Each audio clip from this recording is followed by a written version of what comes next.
morning and welcome back to the Weather Academy. Today we're going to be talking about something that happens quite frequently actually, the polar vortex. Now here are the words polar vortex a lot in the news or even as we discuss our forecast, especially in the winter time. But the polar vortex is actually something that is happening all year round.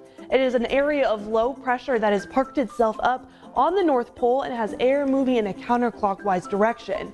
Now we also have a polar jet stream, or these strong upper level winds that are usually camped out along the United States and Canadian border. That's helped keeping all the cold air off towards the north, allowing us here in the United States to see warm air throughout much of the year. This is a stable polar vortex and usually what we see in the summertime. Our polar vortex is weaker and the polar jet stream is a lot stronger. But as we head towards the winter, we start to see our polar jet stream become a lot weaker and start to wobble a bit. This is going to allow for cold air to surge towards the south. We see a disrupted polar vortex. We also have warm air surging north, and that's when we really start to see these troughs and ridges of winds across the United States. Now here's an example of when we usually see a stable polar vortex. Warm conditions, much like what we've been seeing the last couple of weeks here in December, and our polar jet stream stays well off towards the north.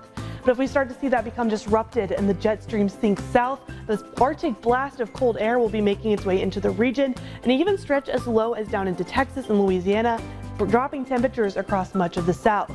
Now last February, in February 2021, was a good example of when we saw the polar vortex cause drastic impacts to us here in Texas, Louisiana, and across much of the south. And that's when we saw the 2021 ice storm that happened in February. Temperatures dropped dramatically, we sat below freezing for extended periods of time, and strong winds out of the north caused our wind chills or our feels like temperature to be even below freezing. So I hope that helps you understand a little bit better about what exactly the polar vortex is. Make sure you tune in next week to the Weather Academy. We'll be diving in to another weather topic.